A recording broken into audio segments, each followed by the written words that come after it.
क्या पूर्व जन्म के कर्म वर्तमान जीवन को प्रभावित करते हैं? सनातन धर्म में कर्म और पुनर्जन्म का सिद्धांत अत्यंत महत्वपूर्ण माना गया है।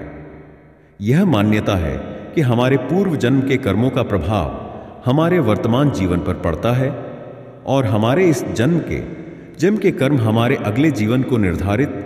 कर्म सिद्धांत क्या है? संस्कृत में कर्म शब्द का अर्थ होता है क्रिया या कार्य।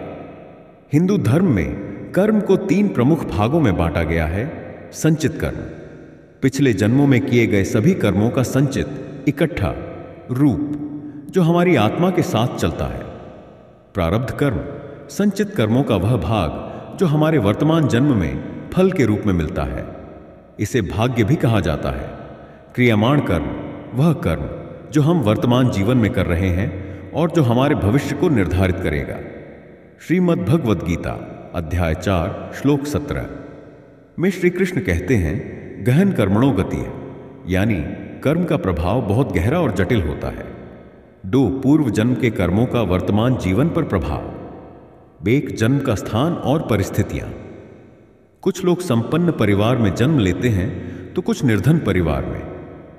कुछ जन्म से ही बुद्धिमान और प्रतिभाशाली होते हैं तो कुछ को कठिन परिश्रम करना पड़ता है। किसी को जन्म से ही अच्छे स्वास्थ्य का वरदान मिलता है तो कोई जन्मजात रोगों से पीड़ित होता है। क्यों? यह पूर्व जन्म के कर्मों का ही परिणाम माना जाता है। गीता में श्री कृष्ण कहते हैं कि जो व्यक्ति सत्कर्म करता है वह अगले जन्म में अच्छे कुल में जन्म लेता है। दूसरा, सुख दुहक का कारण। कुछ लोग बिना किसी कारण कठिनाइयों का सामना करते हैं। कोई व्यक्ति सदैव संघर्ष करता है जबकि कोई बिना अधिक प्रयास के सफल हो जाता है। कोई अत्यंत धार्मिक होते हुए भी कष्ट झेलता है तो कोई अधर्मी होते हुए भी ऐशो आराम में जीता है। यह सब प्रारब्ध कर्मों के कारण होता है। जो दुख या सुख हमें इस जन्म में मिलता है वह हमारे पिछले जन्म के कर्मों के कारण ही होता है। 3 संबंधों का स्वभाव। कुछ लोगों से पहली बार मिलने पर ही गहरी मित्रता हो जाती है, मानो वे पूर्व से परिचित हों। कुछ रिश्ते सहज होते हैं तो कुछ में निरंतर संघर्ष रहता है। कुछ लोग जीवन में गुरु, मित्र या मार्गदर्शक के रूप में विशेष रूप से आते हैं। यह सभी पूर्व जन्म के संबंधों का ही परिणाम माना जाता है। 4 आध्यात्मिक झुकाव। कुछ लोग जन्म से ही आध्यात्मिक प्रवृत्ति के होते हैं। वे ध्यान, योग और भक्ति में रुचि लेते हैं। कुछ लोग जीवन के उत्तरार्ध में धर्म की ओर मुड़ते हैं। कुछ लोग सदा भौतिक सुखों में ही लिप्त रहते हैं। भगवत गीता अध्याय 6 श्लोक 40 में कहा गया है कि जो व्यक्ति पिछले जन्म में आध्यात्मिक उन्नति कर चुका होता है वह अगले जन्म में फिर से उसी मार्ग पर आगे बढ़ता है। 3 धार्मिक ग्रंथों में कर्म और पुनर्जन्म के प्रमाण। 1 महाभारत में कर्म का प्रभाव। कर्ण का दुर्भाग्य। कर्ण को जन्म से ही कई कठिनाइयां झेलनी पड़ी क्योंकि पिछले जन्म में उन्होंने किसी ब्राह्मण का अपमान किया था। द्रौपदी की 5 पतियों से विवाह की वजह यह उनके पूर्व जन्म के तप का फल था जिसमें उन्होंने भगवान शिव से 5 पतियों की कामना की थी। 2 पुराणों के उदाहरण। राजा नृग, उन्होंने पूर्व जन्म में एक ब्राह्मण की गाय को गलती से किसी अन्य को दान दे दिया था। इस कारण अगले जन्म में वे छिपकली के रूप में जन्मे। अजामिल की मुक्ति।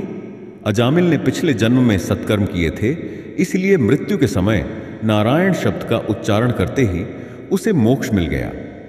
3 भगवान बुद्ध और जैन धर्म के दृष्टांत। बुद्ध ने कहा कि जो जैसा कर्म करता है वैसा ही फल उसे मिलता है। जैन धर्म में कर्म सिद्धांत को अत्यधिक महत्वपूर्ण माना गया है। 4 आधुनिक वैज्ञानिक दृष्टिकोण से कर्म और पुनर्जन्म। हालांकि पुनर्जन्म और कर्म को लेकर वैज्ञानिक प्रमाण कम हैं, लेकिन कई ऐसे घटनाएं और शोध हैं जो इस सिद्धांत को बल प्रदान करते हैं। 1 पुनर्जन्म की घटनाएं। डॉ. इयान स्टीवेंसन ने हजारों ऐसे मामलों का अध्ययन किया जिनमें बच्चों को अपने पिछले जन्म की यादें थीं। भारत में भी कई मामलों में बच्चों ने अपने पूर्व जन्म की घटनाओं को सही साबित किया है। 2 कारण और प्रभाव का सिद्धांत। भौतिक विज्ञान के न्यूटन के तीसरे नियम के अनुसार हर क्रिया की बराबर और विपरीत प्रतिक्रिया होती है। कर्म का सिद्धांत भी इसी प्रकार कार्य करता है। जो हम करते हैं वही हमें लौटकर मिलता है। पाप, क्या हम अपने प्रारब्ध को बदल सकते हैं? हालांकि प्रारब्ध कर्म हमें भोगने ही पड़ते हैं, लेकिन कुछ उपायों से उनके प्रभाव को कम किया जा सकता है। वार्ड, सत्कर्म करना। दान, सेवा, भक्ति और परोपकार से नकारात्मक कर्मों का प्रभाव कम होता है। गीता में श्री कृष्ण कहते हैं कि भक्ति से व्यक्ति अपने कर्मों के बंधन से मुक्त हो सकता है। 2. प्रायश्चित और तपस्या। पौराणिक कथाओं में कई राजा और ऋषि अपने पाप कर्मों को प्रायश्चित से दूर करने में सफल हुए। जप, तप, ध्यान और व्रत से कर्मों का प्रभाव बदला जा सकता है। 3. ईश्वर की भक्ति। भगवान का नाम स्मरण और भक्ति सबसे प्रभावी उपाय माना गया है। संत तुलसीदास ने कहा है, राम नाम नरकेर द्वार, ऊर्धरि जो नहीं जपत अघमार। 6. निष्कर्ष। क्या पूर्व जन्म के कर्म वर्तमान को प्रभावित करते हैं? हमारे पूर्व जन्म के कर्म निश्चित रूप से हमारे इस जन्म को प्रभावित करते हैं। जीवन की परिस्थितियां, संबंध, सुख दुख और स्वभाव सभी कर्मों के अनुसार मिलते हैं। प्रारब्ध को पूरी तरह से मिटाया नहीं जा सकता, लेकिन सत्कर्म, भक्ति और ध्यान से उसके प्रभाव को कम किया जा सकता है।